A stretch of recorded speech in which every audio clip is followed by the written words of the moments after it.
Movie का एक जो फ़ायदा हुआ है वो ये है कि एटलीस्ट लोगों में रामायण रामायण राम राम राम सीताराम ये कुछ जो है चर्चा होना शुरू हो गई है। जिनसे सब कुछ शुरू हुआ, जो आदि हैं उनका कोई आदि नहीं है, उनका कोई सोर्स नहीं है, वो सबके सोर्स है, इसलिए वो आदि पुरुष। तेल तेरे बाप का, कपड़ा तेरे बाप का, आग तेरे बाप की, जलेगी भी तेरे बाप की। हनुमान जी जैसे परम भक्त, उनकी क्या ऐसी भाषा शैली हो सकती है।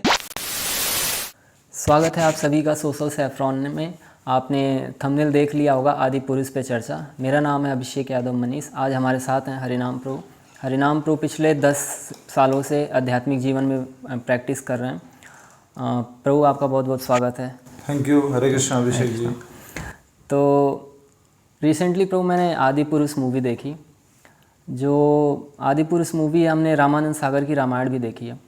तो आदि पुरुष देखने के बाद मन में बहुत सारे प्रश्न आए कि क्या भगवान को इस तरीके से दिखाना उचित है, या सिर्फ मूवी के नाम पे क्या हमें वाकई में इस तरीके से चीज़ें, मतलब जो शास्त्र के अनुसार जो भगवान का डिस्क्रिप्शन है, जो सीता माता हैं, जो हनुमान जी हैं, उनकी भाषा शैली है, तो इससे जुड़े काफ़ी सारे प्रश्न आए। और आप सभी लोग आजकल इंटरनेट पे देख रहे होंगे कि आदि पुरुष के ही ऊपर चर्चा चल रही है। तो मैं एक आध्यात्मिक दृष्टिकोण से इन सारे प्रश्नों का उत्तर जानना चाहूँगा कि कैसे हम इसको लें और किस तरीके से देखें। तो सबसे पहले मैं आना चाहूँगा कि जो आदि पुरुष मूवी है, सब लोग बुराइयाँ तो कर ही रहे हैं, लेकिन निश्चित तौर पे कुछ अच्छाइयाँ भी होंगी। हर चीज़ का एक अच्छा और बुरा पहलू दोनों होता है। तो आपको क्या लगता है कि इससे क्या सार्थक या पॉजिटिव इम्पैक्ट पड़ा है लोगों के ऊपर? अभिषेक जी, बहुत अच्छा आपने टॉपिक चूज़ किया है और इस पर चर्चा होनी चाहिए। इसका मूवी का एक जो फ़ायदा हुआ है वो ये है कि एटलीस्ट लोगों में रामायण रामायण राम राम राम सीताराम ये कुछ जो है चर्चा होना शुरू हो गई है। तो शास्त्रों में कहा गया है कि किसी भी रूप से अगर आपके मुख से भगवान का नाम निकलता है, आप भगवान को याद करते हो, तो आपकी आध्यात्मिक उन्नति अवश्य होती है। तो इसलिए एक प्रकार से अच्छा हुआ है कि ये आदि पुरुष मूवी आई और राम जी का नाम सर्वत्र फैला। जी, आदि पुरुष जैसा मूवी का नाम है, तो सबसे पहले इस पे कोई बात भी नहीं कर रहा है। मेरे जहन में यही आया कि एक्चुअली आदि पुरुष है क्या, या भगवान राम को आदि पुरुष इन्होंने कहा है तो उसके पीछे क्या कारण होगा। बहुत अच्छा। वैसे हमें ऐसी शुरुआत करनी चाहिए कि भाई ये नाम रखा, टाइटल रखा, तो क्या उद्देश्य था। तो आदि पुरुष, आदि का अर्थ होता है जहाँ से सब कुछ शुरू होता है, उनकी कोई शुरुआत नहीं है। तो आदि पुरुष शब्द का अर्थ ही है कि जिससे सब कुछ शुरू हुआ है, ऐसा पुरुष जिससे सब कुछ शुरू होता है।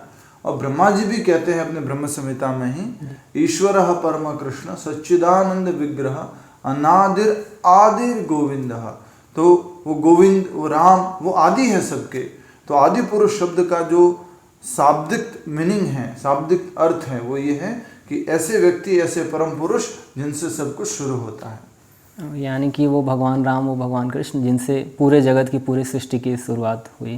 यस, तो जिनसे सब कुछ शुरू हुआ, जो आदि हैं, उनका कोई आदि नहीं है, उनका कोई सोर्स नहीं है, वो सबके सोर्स है, इसलिए वो आदि पुरुष।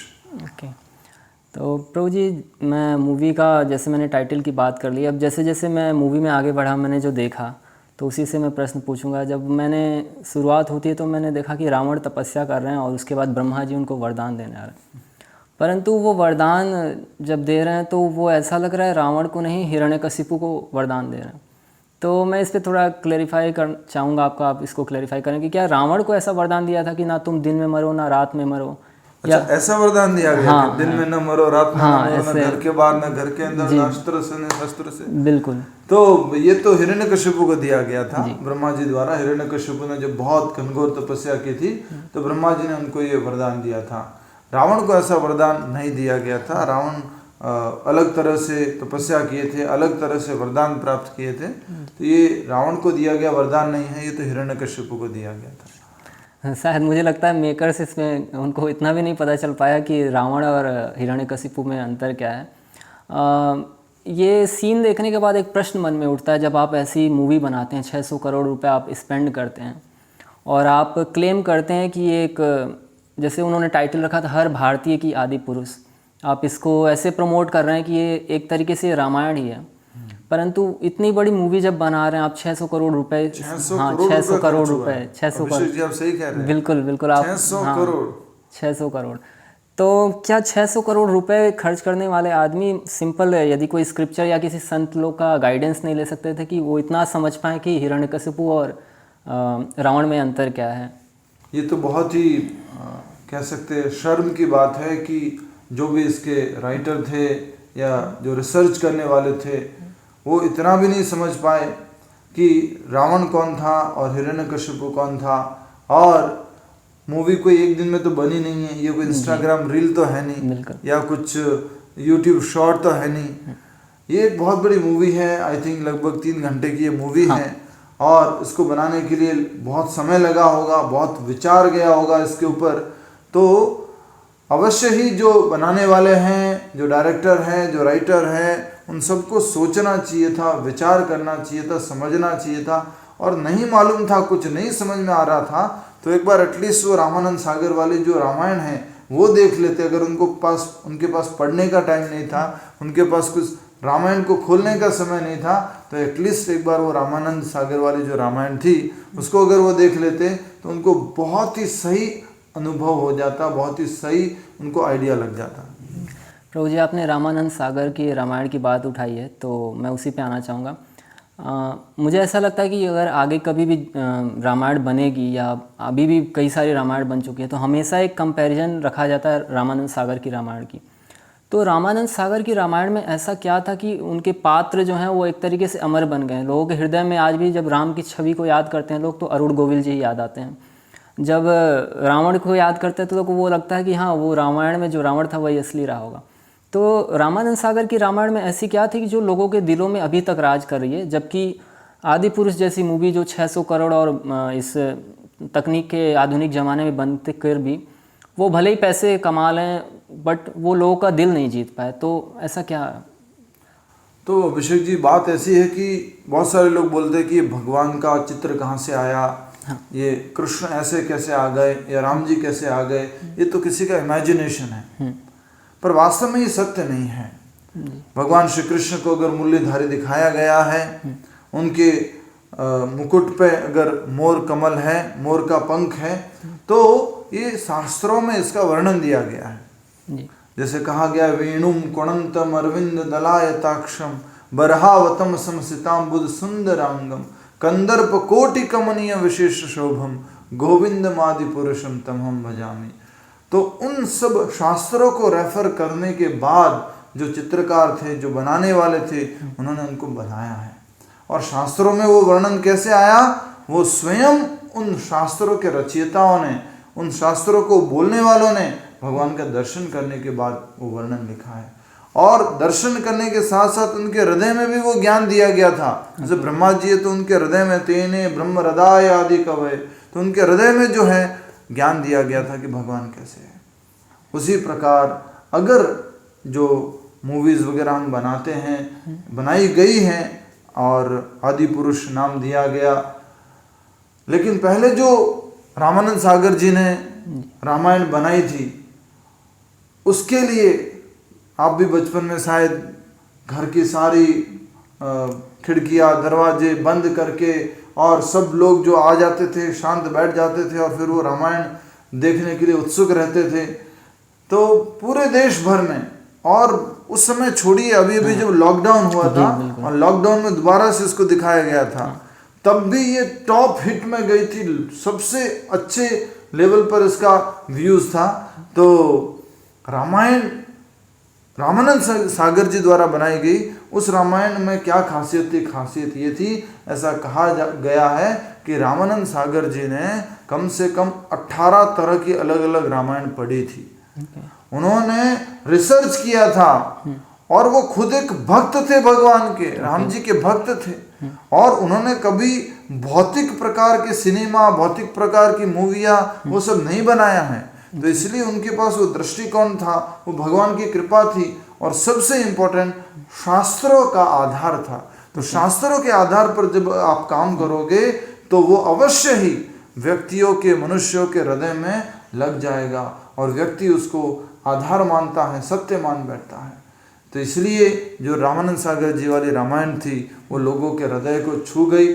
भले उसमें खर्चा बहुत कम हुआ था, 600 करोड़ नहीं हुआ, लेकिन आज भी अगर राम जी का कुछ चेहरा याद आता है तो वही चेहरा याद आता है, रावण का भी अगर कुछ चेहरा याद आता है तो वही चेहरा याद आता है, और सीता मैया जो एक परम पवित्र नारी उस रूप में भी अगर हम याद करें तो वही चेहरा याद आता है।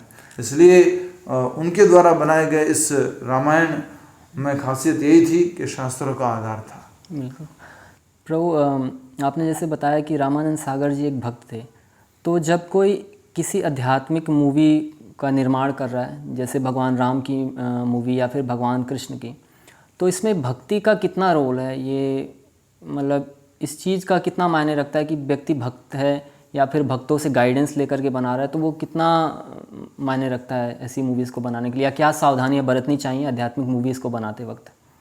दो प्रश्न हो गए ये। तो पहला प्रश्न है कि भक्त होने का क्या फायदा है? अगर कोई भक्त है और वो मूवी बना रहा है तो क्या उससे लाभ होगा? तो बहुत ही अच्छा प्रश्न आपने पूछा है। अगर भक्त कोई मूवी बनाएगा तो वो चाहेगा कि इस मूवी से और भक्त बने जी। इतना उसका मन में क्लियरिटी होगा, इतनी ज़्यादा क्लैरिटी होगी कि जो जो व्यक्ति इस मूवी को देखेगा, इस ड्रामा को देखेगा, इस थिएटर शो को देखेगा, वो उसको देखने के बाद भक्त बन जाए और उसको देखने के बाद भगवान राम जी को परम भगवान राम के रूप में स्वीकार करे, माता सीता को परम माता सीता के रूप में स्वीकार करे और जीवन में नैतिक मूल्यों से भर जाए, गुड क्वालिटीज, वैल्यूज, सद्गुण उसके अंदर भर जाए और उस मूवी से अपना स्वार्थ न सोच करके दुनिया को कुछ देना चाहता है। आने वाली पीढ़ी में हर एक बच्चा जो अगर कोई मूवी को देखेगा तो संस्कारों से भर जाए, वैल्यूज से भर जाए और जो आने वाली पीढ़ी है वो भी भगवान श्री राम जी को परम भगवान मर्यादा पुरुषोत्तम भगवान राम के रूप में वो पूज पाए, उनका पूजन कर पाए।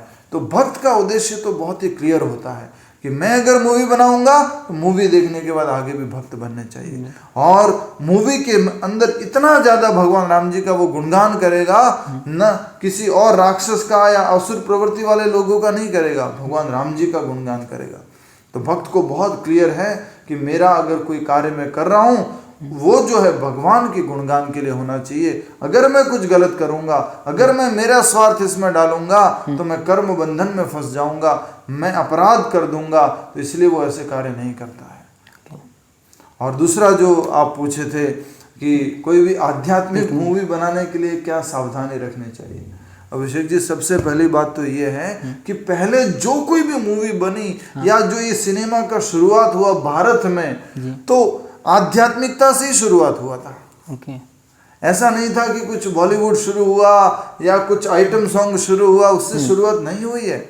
इसकी शुरुआत ही कुछ राजा हरिश्चंद्र जैसी मूवी या कुछ रामायण जैसी पूरी गाथा, महाभारत जैसी गाथा, इन्हीं से शुरुआत हुई थी और इनका उद्देश्य यही था, इन आध्यात्मिक मूवीज का उद्देश्य यही था कि लोग जो है आज के समय में पढ़ते नहीं हैं तो नाटक के द्वारा, एक्शन के द्वारा, मूवीज के द्वारा, वीडियोस के द्वारा वो संस्कार, वो सेम बात जो शास्त्रों में दी गई हैं वो लोगों तक पहुंचाई जाए, वो उद्देश्य हुआ करता था इन आध्यात्मिक मूवीज को बनाने का। न कि 600 करोड़ लगा करके 1600 करोड़ कमाने का उद्देश्य होता था, ऐसा कोई उद्देश्य नहीं होता था। इसलिए आध्यात्मिक मूवी बनाने वालों को बहुत सावधानी बरतनी चाहिए। उनका उद्देश्य बहुत क्लियर होना चाहिए कि अगर कोई ये मूवी देखेगा तो वो भक्त बनना चाहिए और जो उनके बच्चे, परिवार के लोग और भी जो कोई भी है इस जगत में, वो सब लोगों को भगवान राम जी के बारे में,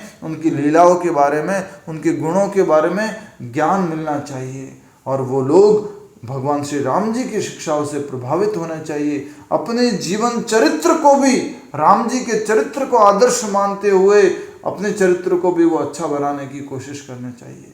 और ये युग परिवर्तन की वेला में जो चरित्र निर्माण करना भूल रहे हैं, तो जो इस प्रकार की मूवी अगर सही तरीके से मूवी बनेगी तो उनका चरित्र निर्माण होगा। प्रभु जी ने बहुत अच्छी बात कही, आप इसको नोट कर सकते हैं जो भी फिल्म निर्माता हैं कि जो आध्यात्मिक मूवीज़ बनती हैं उनका उद्देश्य ना कि पैसे अर्जित करना होना चाहिए, बल्कि ये होना चाहिए कि उससे लोग भक्त बने और जो वास्तविक मैसेज है जो शास्त्रों का, जो वास्तविक कैरेक्टर्स हैं उनको यथारूप में प्रस्तुत किया जाए, जहाँ तक मैं समझ पाया। बिल्कुल ठीक है। और जो देखने वाले हैं उनके मन में ऐसा प्रभाव छोड़े कि वो भगवान राम को याद कर पाए, जो भी आध्यात्मिक मूवी बनाई है उसको, उन भगवान को याद कर पाए, उन भक्तों को याद कर पाए, और उनके जीवन में भी वो संस्कार आ जाए, वो गुण आ जाए, वो वैल्यूज, वो कैरेक्टर डेवलप हो जाए। यानी यदि आध्यात्मिक मूवीज़ बना रहे हैं तो उसका पर्पस भी आध्यात्मिक होना चाहिए, आध्यात्मिक होना, ना कि भौतिक कि उससे हम कुछ अर्निंग करें, हम नेम फेम कमाएं। ठीक है, क्योंकि साइंटिफिकली प्रूवन है, जैसा आप देखते हो वो सब कुछ आपके मन में जाता है, फिर आप ऐसा ही सोचना शुरू कर देते हो, और ऐसा ही जब सोचोगे तो आगे वैसा ही करना शुरू कर देते हो। इट इज सेड दैट, ऐसा कहा गया है कि जैसा आप सोचते हो फिर वैसा आप बोलते हो, फिर जैसा आप बोलते हो वैसा आप करते हो। इसलिए बहुत जरूरी है कि हम as a leader, as a hero, as a बड़े डायरेक्टर, प्रोड्यूसर, पूरी दुनिया को कुछ दिखाने वाले हैं, तो आपकी जिम्मेदारी है कि आप सोचो समझो क्या दिखा रहे हो, क्या भला होगा इनसे। तो इसलिए बहुत आवश्यक है कि आप जब भी आध्यात्मिक मूवी बनाएं, कोई भी मूवी बनाएं, संस्कारों से भरी हो, वैल्यूज से भरी हो, कैरेक्टर से भरी हो, और इस समाज और देश की संस्कृति को बचाने वाली बातों से भरी हो। प्रभु जी, आपने बात करी कि हम जैसा देखते हैं वैसा हमारी चेतना पे फ़र्क पड़ता है। मैं भी अभी YouTube पे कुछ वीडियोस देख रहा था, तो मैंने देखा कि छोटे छोटे बच्चे उसका लोग रिव्यू ले रहे हैं, उनसे पूछ रहे हैं कि आपने आदि पुरुष देखी, कैसा लगा। तो वो जो छोटे बच्चे हैं 8 से 10 साल 12 साल की, उन उम्र के बच्चों का ज़्यादातर रिव्यू यही था कि वो कह रहे थे मुझे बहुत अच्छी लगी। तो मेरा ये प्रश्न है कि ये बहुत ही ख़तरनाक स्थिति है कि जो एकदम यंग, मतलब अभी जो 10 साल से कम उम्र के बच्चे हैं, तो वो जब ऐसी मूवीज़ को देख रहे हैं आदि पुरुष के लिए, तो उनके लिए भगवान राम ऐसे ही दिखेंगे जैसा मूवी में दिखाया गया है, उनके लिए सीता माता ऐसी ही होंगी, रावण ऐसा ही होगा। तो एक बहुत ही मतलब विकट परिस्थिति है। तो इस पे कैसे माँ बाप को कैसे ध्यान रखना चाहिए, और जो इनको क्या संदेश देना चाहेंगे आप? आई थिंक जो मूवी के डायरेक्टर है उन्होंने भी कबूल किया है कि इसको रामायण के जैसे मत लीजिए।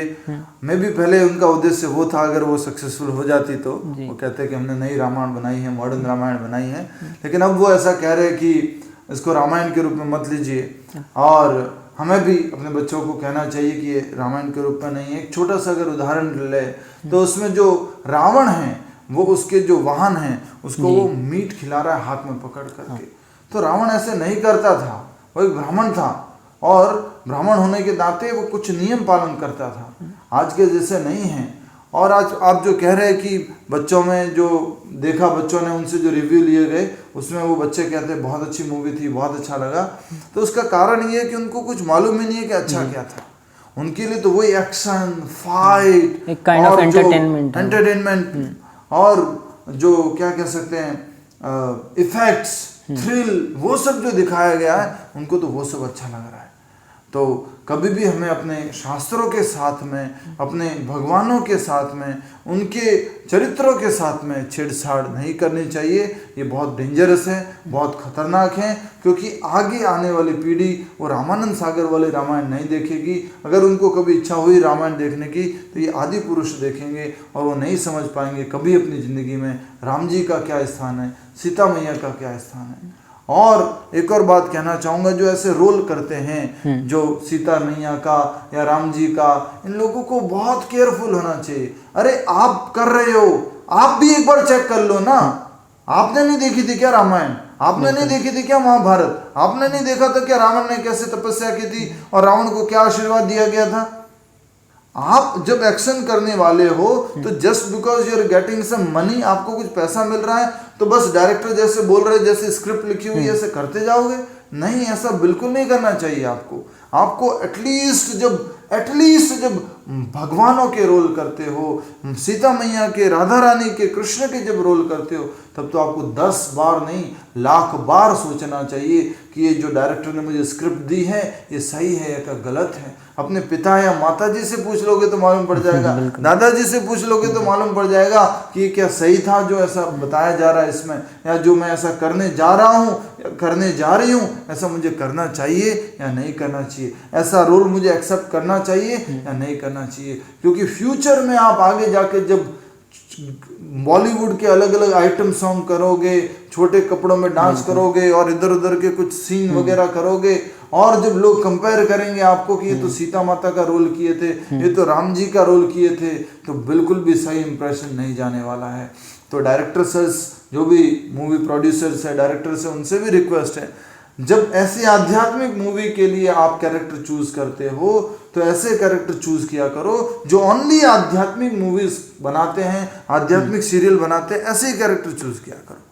ऐसा नहीं कि अपनी मर्जी से बॉलीवुड के, हॉलीवुड के, टॉलीवुड के, सैंडलवुड के कहाँ के आप कैरेक्टर चूज कर लो, मिक्स कर लो, बोले सक्सेसफुल हो जाएगी, ग्रैंड हिट हो जाएगी, इसको मिक्स कर देंगे, तो ये गलत बात है। अगर मान लीजिए आपको किसी बॉलीवुड कैरेक्टर को भी सेलेक्ट करना है तो उससे आपको कमिटमेंट करवाना होगा कि इसके बाद तो कोई दूसरा रोल ऐसा नहीं करेगा जिससे तुम्हारी छवि जो बनी है इस रामायण में या आदि पुरुष में वो खराब हो। तो ये ध्यान रखने की बात है। प्रभु जी ने बहुत अच्छी बात कही कि जो आध्यात्मिक मूवी में जो एक्टर्स या एक्ट्रेस जो भी काम कर रहे हैं उनका कैरेक्टर और उनका आगे का, यदि कोई ऐसी मूवीज़ करते हैं जिससे भगवान या जो उन्होंने रोल अदा किया है उसकी छवि ना खराब हो। प्रभु आगे बढ़ेंगे तो आप एक रामायण सोचिए, मैं जस्ट पूछना चाहूँगा आपसे, आप एक रामायण देख रहे हैं, उसमें आपको कहीं पे राम नाम का शब्द ना सुनाई दे, कहीं आपको लक्ष्मण ना सुनाई दे, कहीं सीता या हनुमान ना सुनाई दे, तो आपको रामायण कैसी लगेगी? तो मैं समझ ही नहीं पाऊंगा कि वो रामायण है क्या। तो ये मूवी का पार्ट है। एक्चुअली क्या है कि मूवी में कहीं भी भगवान राम को इन्होंने राघव कहा है, नो डाउट वो भी भगवान का नाम है, सीता मैया को जानकी कहा है, लक्ष्मण जी को तो बिल्कुल ही शेष कह दिया, और हनुमान जी को बजरंग कहा है। तो अच्छा, ये इस प्रकार से इनको नाम दिए गए बिल्कुल। तो ये नामों से नो डाउट उनका ही एक नाम है, बट ओरिजिनल जो नाम है उनसे छेड़छाड़ करके रामायण के प्रस्तुति करना है, बिल्कुल ठीक बात है। ये तो फिर मान लीजिए बचपन जो बच्चे होंगे आगे फ्यूचर में, और वो ये मूवी देख करके अगर रामायण को कुछ समझेंगे तो आप जब उनसे पूछेंगे राम जी के भाई कौन थे तो बोले शेष थे, राइट। और इस तरह से बहुत ही राम जी भी नहीं, उनको तो फिर मैं पूछूंगा अगर गलती से राम जी के भाई कौन थे तो नहीं बता पाएंगे, क्योंकि उन्होंने मूवी में देखा था राघव का कोई भाई था, राघव का कोई भाई था, बिल्कुल बिल्कुल। तो वो कंफ्यूज हो जाएंगे, तो बहुत गड़बड़ होने वाला है। तो इसलिए बहुत जरूरी है कि आप क्या नाम उपयोग करते हो, कैसे कपड़े पहनाते हो, कैसा उनको प्रस्तुत करते हो, बहुत आवश्यक है। राम जी मर्यादा पुरुषोत्तम है, एक परम पिता है, एक परम पुत्र है, एक आदर्श पति है, और इस प्रकार से एक आदर्श भाई है, एक आदर्श राजा है। तो आपको कभी भी उनके इन कैरेक्टर से, भगवान श्री राम जी के इस प्रकार के जो गुण हैं उनके साथ छेड़छाड़ नहीं करनी चाहिए। तो आपने जो बात बताई उसके लिए बहुत आवश्यक है, क्योंकि फ्यूचर में अगर कोई पूछेगा कि राम जी का भाई कौन है तो वो उत्तर ही नहीं दे पाएंगे, क्योंकि उन्होंने तो राम जी की जगह क्या सुना था, राघव सुना था। तो फिर वो अगर आप उनसे पूछो कि राघव का भाई कौन है तो शायद बता दे। तो प्रभु जब राम और राघव की बात चल रही है तो लोगों के मन में ये प्रश्न आएगा कि एक्चुअली राघव नाम भी राम का ही है, लेकिन जो पर्टिकुलरली राम नाम है उसकी क्या महत्ता है, उस पर हम थोड़ा आपका विचार जानना चाहेंगे। शास्त्रों में, रामायण में, रामायण नाम से मालूम पड़ रहा है, इसमें ये नहीं बोला राघवायण, रामायण।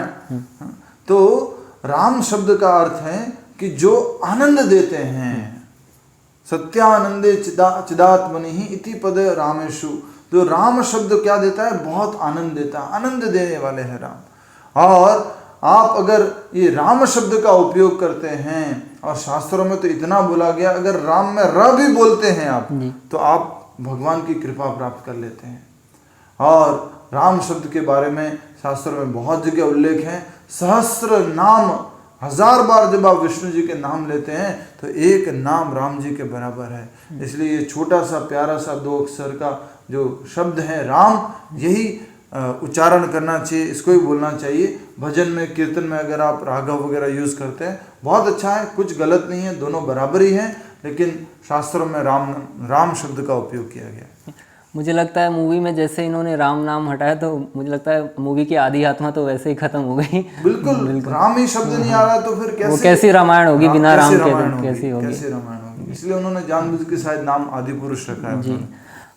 सीता जी की तरफ बढ़ेंगे। जो मैंने देखा मूवी में जिस तरीके से उनका मतलब परिधान है, जो वस्त्र हैं, तो वो पूरा बॉलीवुड मूवी से इंस्पायर्ड लगता है। हालांकि वो एथनिक ड्रेस, ये साड़ी ही है, बट स्टिल तो सीता जैसी जो पवित्र स्त्री हैं, जिनको मतलब वो कहाँ मतलब राजा दशरथ की बहू हैं, जनक जी की पुत्री हैं, वो आती हैं और कुछ दिनों में उन्हें उनके पति को वनवास दे दिया जाता है। वो चाहती तो महलों में आराम से रह सकती थी और भगवान जब 14 वर्ष बाद आते तो उनके साथ रहती, परंतु वो जानकी जी जो इतनी सौम्य हैं, इतनी मतलब जनक जी की प्रिय हैं, वो भी भगवान राम के साथ वन में जीवन व्यतीत करती हैं 14 साल। तो ऐसी स्त्री को, ऐसे महान कैरेक्टर को इस तरीके से दिखाना कि जैसे वो बॉलीवुड की कोई हीरोइन की तरह दिख रही हूँ, तो इसको कैसे लें हम या क्या समझें इससे? नहीं, ये तो बहुत गलत है। हम चर्चा कर ही चुके हैं कि जो डायरेक्टर्स हैं, जो प्रोड्यूसर्स हैं, जो राइटर्स हैं, उनको बहुत सोचना होगा, समझना होगा कि किस प्रकार से सीता मैया का वो दिखाते हैं मूवी के अंदर, सीता मैया को कैसे वो दिखाते हैं। तो उनको अवश्य सोचना चाहिए, एक बार नहीं, हज़ारों बार, लाखों बार सोचना चाहिए, क्योंकि राम जी से भी अधिक जो है पवित्र और राम जी को भी जो प्रिय है सीता मैया, उनके बारे में तो उनको सच में सोच विचार करके ही कुछ मूवीज़ बनानी चाहिए। उनको जो प्रदर्शन किया जाता है उनके बारे में, उनको जैसा दिखाया जाता है, वो बहुत सोच विचार करके करना चाहिए। वो बहुत बड़ा अपराध कर रहे हैं अगर वो गलत तरीके से उनको प्रस्तुत कर रहे हैं, उनको थोड़ा सा ग्लैमरस दिखाने की कोशिश कर रहे हैं, थोड़ा अलग तरह से प्रस्तुत करने की कोशिश कर रहे हैं। ये सही नहीं है। सीता मैया को सीता मैया के रूप में ही दिखाना चाहिए। और सिंपल, जैसे आपने सुना होगा कि भाई मान लीजिए कोई वृंदावन जाके स्मोकिंग करता है, ड्रिंक करता है, तो आप क्या बोलते हो उसको? अरे भाई, तुझे स्मोकिंग करनी थी या ड्रिंकिंग करनी थी तो तू वृंदावन क्यों आया? यहाँ पे क्या करने के लिए आया? आप खुद ही बोलोगे, कोई भी मेटलिस्टिक पर्सन बोल देगा। आप करना तो दिल्ली में कर लेता, बॉम्बे में कर लेता, यहाँ आया तो भक्ति कर ले, नाम जप कर ले। वैसे ही अगर आप आध्यात्मिक मूवी बना रहे तो ग्लैमर और ये सब दिखाने की क्या आवश्यकता है? आध्यात्मिक मूवी दिखा रहे तो अध्यात्म पे फोकस करो ना, भक्ति पे फोकस करो ना, भक्तों पर फोकस करो ना। क्यों आप इस ग्लैमर पे फोकस कर रहे हो? आदि पुरुष सक्सेसफुल हो जाती अगर आप इसके मूल स्रोत पे फोकस करते, मूल आधार पर फोकस करते। आप उसको मिक्स करने की कोशिश किए मॉडर्न टेक्नोलॉजी के साथ में और परिधान के साथ में, तो ये सक्सेसफुल नहीं हो पाए जितना आप चाहते थे। तो सीता जी की बात चले तो सीता हरण जो है वो बहुत ही फेमस है और बहुत ही ज़्यादा डिस्कस किया जाता है। इस मूवी में जिस तरीके से सीता हरण को दिखाया गया वो बहुत ही विवादास्पद है। होता क्या है कि रावण सीता जी को किडनैप तो कर लिया, लेकिन वो लेके जा रहा और राम जी और लक्ष्मण जी सामने देख रहे हैं। हाँ, तो ऐसा बताया गया। हाँ, दिखा रहे हैं मूवी में। और ऐसा नहीं कि जस्ट 1 सेकंड के लिए देखा उन्होंने, वो लंबा सीन चल रहा है। मतलब कि कभी रावण वहाँ पहुँचा है तो राम जी पीछे पीछे दौड़ते जा रहे हैं, फिर वहाँ जा रहा है, फिर वहाँ जा रहा है, देख रहे हैं। तीर मार के उड़ा नहीं देते तो उसको? वही सवाल आ रहा है कि यदि राम जी देख लेंगे कि रावण लेके जा रहा है, तो क्या राम जी इतने शक्तिशाली या इतने समर्थ नहीं है कि वो वहीं पे सीता जी को रोक सकें? और दूसरा ये कि जब हमने शास्त्रों में पढ़ा कि वो रावण लेके चला गया था और राम जी वन में दर दर भटक रहे थे, ऋषि मुनियों से रो रो कर पूछ रहे थे कि आपने मेरी सीता को देखा क्या? फिर उनकी जटायु से मुलाकात होती है, जबकि इसमें देखते हैं कि जटायु उनके सामने ही राम जी के गिर रहा है, रावण उसको मार रहा है। अच्छा। तो बिल्कुल ये मतलब डिस्टॉर्टेड लगता है कि शॉर्ट में वो कुछ बताना चाह रहे हैं, जल्दबाजी में जल्दी से कुछ प्रस्तुत करना चाह रहे हैं। तो ये बिल्कुल ठीक नहीं है कि राम जी ने तो कभी ऐसा देखा नहीं था या लक्ष्मण जी ने देखा नहीं था कि सीता मैया को रावण अपहरण करके लेके जा रहा है और वो देख पा रहे हैं अपनी आंखों से। ऐसा तो बिल्कुल सत्य नहीं है। और मैंने ये भी सुना था कि रावण बहुत बढ़िया बढ़िया डायलॉग बोल के सीता मैया को अपहरण करके लेके गया। कि इस स्त्री या साध्वी क्या बोला गया उसमें शब्द उनको, ऐसा बोलता है कि मतलब मैं आपके दर पे आ गया हूँ तो आप एक सन्यासी को सन्यासी को ठुकरा नहीं सकते। और कोई बात नहीं, तुमने सन्यासी को ठुकराया है, लेकिन तुम भिक्षा अगर दे देती तुम्हारे पति की आयु लंबी हो जाती, बताया गया है। तो ये जो बात है वो सब कहीं है नहीं और मनगढ़ंत बातें हैं। आप कॉन्सेप्ट अगर बताना चाहते तो सही रूप में बताइए, इस तरह से प्रस्तुत मत कीजिए और लोगों पर, बच्चों पर ये सही इंप्रेशन नहीं जाता है। आगे जाके अगर कोई मूवी देखते हैं बच्चे लोग वगैरह, अगर रामायण की बात करते हैं तो इसी का उदाहरण लेंगे, इसलिए हमें बहुत सावधानी बरतनी चाहिए। मैं भाषा शैली पे आना चाहूँगा प्रभु कि जब हनुमान जी का एक डायलॉग जो है वो बहुत ही फेमस हुआ था। अच्छा। इस मूवी में, हालांकि जब मैंने देखा तो उसको उन्होंने मतलब मॉडिफाई कर दिया। तो जो पुराना था जिस पे विवाद हुआ था, तो वो कुछ ऐसा था कि हनुमान जी रावण को बोलते हैं कि ये तेल तेरे बाप का आग तेरे बाप की रावण और को नहीं बोलते होंगे, उसके बेटे को बोला, हाँ सॉरी मेघनाथ को बोलते मेघनाथ को बोला होगा। तो तेल तेरे बाप का और ये आग कपड़ा तेरे बाप का, आग तेरे बाप की जलेगी भी तेरे बाप की। तो ये तो बहुत गलत हनुमान जी जैसे परम भक्त जो भगवान राम के सेवकों में से सबसे उच्च कोटि के माने जाते हैं, तो उनकी क्या ऐसी भाषा शैली हो सकती नहीं, है? ऐसी भाषा शैली बिल्कुल भी नहीं हो सकती है। और आप पुरानी रामायण देखिए ना, इस रामायण में तो मुझे नहीं लगता कि एक भी व्यक्ति रोया होगा। एक भी व्यक्ति आपको रोना है, आपने देखा कुछ ऐसा? नहीं बिल्कुल रोना नहीं है। पुरानी रामायण देखिए, आप पल पल इमोशन से भर जाओगे, भाव से भर जाओगे। राम जी जब घर छोड़ रहे हैं, लक्ष्मण जी जब उनको साथ में आने के लिए रिक्वेस्ट कर रहे हैं, सीता मैया जब रिक्वेस्ट कर रही हैं, भरत जी जब उनके पास वापस बुलाने के लिए आते हैं, हर क्षण आपको रोना आएगा, आंखों से आंसू टपक जाएंगे। इतना महान चरित्र प्रदर्शित किया गया है। लेकिन ये शायद आदि पुरुष में जो बताया गया है उसको देख करके आप एक बार भी नहीं रोए होंगे और किसी को भी नहीं रोना आया होगा। तो ये तो बहुत गलत बात है कि आपने मूवी को सही रूप से प्रस्तुत नहीं किया है, इसके कैरेक्टर्स के साथ छेड़छाड़ की है और हनुमान जी जैसे परम भक्त से ऐसे डायलॉग बुलवा लिए, इतना इस तरह से बुलवा लिए जैसे कोई बॉलीवुड का आदमी बोलता है, कोई गुंडा मवाली बोलता है। कपड़ा तेरे बाप का, घी भी तेरे बाप का, तेल भी तेरे बाप का, जलाओगे भी तुम तेरे बाप के उससे और जलेगी भी तेरे बाप की। ये क्या है? ये कोई लैंग्वेज है? ये गुंडे मवालियों की लैंग्वेज है, ये भक्तों की लैंग्वेज नहीं है। तो बहुत गलत है, हनुमान जी से इस प्रकार के डायलॉग नहीं बुलवाने चाहिए थे। और हनुमान जी तो परम भक्त है भगवान के और स्वयं एक देव हैं, तो हमें सावधान रहना चाहिए। अगर ऐसी गलतियां करोगे तो शायद हनुमान जी की गदा से बच नहीं पाओगे। वैसे तो बहुत सारी मूवीज़ में खामियां हैं और एक सकारात्मक तौर पे भी हम ले सकते हैं कि इस बहाने एटलीस्ट रामायण पे, महाभारत मतलब रामायण पे, भगवान राम पे चर्चा तो छिड़ी। मुझे ऐसा लगा प्रभु की मूवीज़ देखते वक्त कि लोग क्या है कि हमारे जो आध्यात्मिक पुस्तकें हैं, रामायण हुई, महाभारत हुई, भागवत गीता हुई, लोग उसको पढ़ना कम कर चुके हैं या फिर उसको एक जस्ट पोथी पत्र के तौर पे घर पे रख देते हैं। अदरवाइज़ इस मूवी को देखने की ज़रूरत नहीं पड़ती। मुझे लगता है अगर वो एक बार रामायण पढ़ लें तो उनको खुद पता चल जाएगा कि भगवान राम कौन है, भगवान सीता कौन है। तो जो हमारी आध्यात्मिक पुस्तकें हैं, हमारे जो ग्रंथ हैं, उनका लोगों के बीच में उसको पढ़ना, उसको अपने जीवन में उतारना कितना आवश्यक है, ताकि अभिषेक जी देखो, भारतीय लोगों की ना, खास करके भारतीय लोगों की सबसे बड़ी कमजोरी ये है, सबसे बड़ी कमजोरी, बुरा मत मानिएगा पर कह रहा हूँ मैं यहाँ पर, हम लोग पढ़ते नहीं हैं। भारतीय लोग अध्ययन नहीं करते, बस इधर से सुना उधर से सुना, कुछ देखा इधर से उधर से सुना, उसी में वो समझ लेते कि हम सब कुछ जान लिए हैं, हम लोग ज्ञानी बन गए।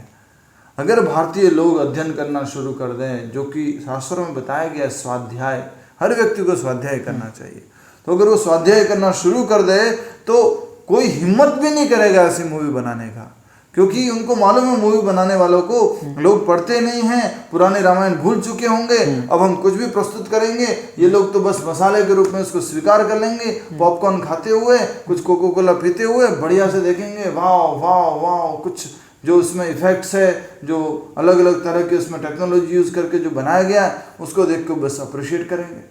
तो ये बात बिल्कुल भी सही नहीं है और समझना चाहिए, जो निर्माता हैं उन सबको अच्छे से समझना चाहिए कि हमें ऐसे स्टेप्स नहीं उठाने हैं, ऐसी कुछ बातें नहीं करनी हैं जिससे कुछ गलत संदेश जाए। जी ब्रो, मूवीज़ की शुरुआत जब होती है तो वहाँ पे कुछ भक्तों के नाम लिखे गए हैं। तो जब मैंने देखा तो मुझे ऐसा लगा कि अगर ये इन भक्तों का नाम उपयोग कर रहे हैं इस मूवी में, वो मैं नाम नहीं लेना चाहूँगा, एक जाने माने बहुत बड़े राम भक्त हैं, तो मुझे लगा इन्होंने उनके नाम की आड़ ली है, बट मूवी उनको दिखाई नहीं है, ना तो उनसे गाइडेंस लिया है। तो इस प्रकार से संत जनों का या भक्त जनों का नाम यूज करना, बट उनको वो मूवी दिखाना नहीं रिलीज से पहले, या फिर उनका एक्चुअल गाइडेंस नहीं लेना, क्योंकि मुझे लगता है अगर एक्चुअल में गाइडेंस लिया होता तो कोई भी भगवान का भक्त, सामान्य भक्त भी इस चीज़ से एग्री नहीं करता कि हनुमान जी ऐसा शब्द बोलें, सीता जी का वस्त्र ऐसा हो। तो इस तरीके से अपने फ़ायदे के लिए संत जनों का नाम उपयोग करना किस हद तक उचित है? नहीं, बिल्कुल सही नहीं है। दूसरा, जिन्होंने नाम लिया है और जो नाम का उपयोग करके मूवी को सक्सेसफुल बनाना चाह रहे थे, और नाम की आड़ में इसको रामायण के रूप में दिखाना चाह रहे थे, तो ये गलत बात है। इन स्वामी जियों के प्रति, इन महाराज जियों के प्रति आपका अपराध है। आप ऐसा नहीं कर सकते हो, क्योंकि ये स्वामी जी इस मूवी को, इस रामायण को जो आप दिखाना चाह रहे हो आदि पुरुष के माध्यम से, वो कभी भी अप्रूव नहीं करेंगे। इसलिए एक तरह से उनका ये अपमान है। तो आप कृपया करके, मैं तो कहूँगा कि उन स्वामी जियों से, उन महाराज जी से आप माफ़ी मांगे कि हमारे से गलती हो गई, हमने आपका नाम तो लिया लेकिन हम वो नहीं दिखा पाए जैसा आप जानते थे राम जी के बारे में, जैसा बड़े बड़े स्वामी लोग, शास्त्र लोग जानते हैं रामायण के बारे में। तो आपको शायद ऐसा करना चाहिए। एक आखिरी प्रश्न पूछूंगा आपसे प्रभु, कि इन आध्यात्मिक मूवीज़ से रिलेटेड, जैसे जो हमारा अभी भारत में जो कोई भी मूवी रिलीज़ होती है तो उससे पहले सेंसर बोर्ड है जो मूवीज़ को पास करता है कि हाँ ये मूवी दिखाने लायक है। परंतु जब कोई आध्यात्मिक भगवान, हमारे राम या फिर कृष्ण भगवान के ऊपर या कोई भी आध्यात्मिक मूवी बन रही है, तो आपको नहीं लगता कि कोई ऐसा रेगुलेशन या रेगुलेटरी बॉडी होनी चाहिए जो, जैसे सेंसर बोर्ड है, जो इस मूवी को पूरा देख करके पास करे? क्योंकि मुझे नहीं लगता यदि इस समुद्र, मतलब जैसे रामायण या इसको पढ़ने वाले, रामचरितमानस को पढ़ने वाले उन लोगों को ये मूवी दिखाई जाती है तो वो लोग इसको आगे पास करते, तो क्या ऐसा रेगुलेशन की हमारे देश में ज़रूरत है? देखो अभिषेक जी, बात ये है कि आजकल सारे सेंसर्स जो हैं लोगों के, वो सब खराब हो गए हैं। तो सेंसर बोर्ड के भी सेंसर सारे खराब हो गए हैं। तो वो लोग सेंस ही नहीं कर पाते। क्यों नहीं सेंस कर पाते? क्योंकि उनको सेंस ही नहीं है कि रामायण में क्या सेंस दिखाया गया।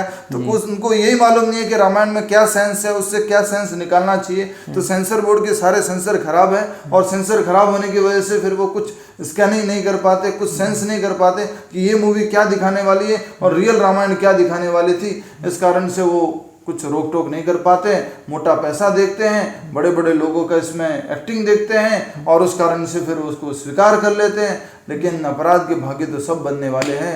जैसे महाभारत में बताया गया है कि जो मांस को खाता है, जो मांस को काटता है, जो मांस को बेचता है, जो मांस को सर्व करता है, और भी जो लोग इसमें भाग लेते हैं, वो सब लोग पाप के भागी होते हैं। तो उसी प्रकार अगर आप लोग अपराध किए हैं इस प्रकार से, तो ये लोग भी भागी हैं जो सेंसर बोर्ड वाले हैं। आपके हाथ में तो कलम थी, आपके हाथ में तो मोहर थी, आप चाहते थे उसको रोक सकते थे, आप चाहते थे उनको बोल सकते थे रिव्यू करो इसको, दोबारा से इसको बनाओ, सही ढंग से बनाओ, आप चाहते थे वो बना सकते थे। और मैं गारंटी देता हूँ अगर आप चाहते और वो ऐसा कर लेते और उसको ऐसे ही प्रेजेंट करते जैसे रामायण थी, तो 600 करोड़ तो क्या, 1200 करोड़ 1800 करोड़ भी कमा लेते, और लोगों का भी कुछ भला हो जाता, उनको सही ज्ञान चला जाता।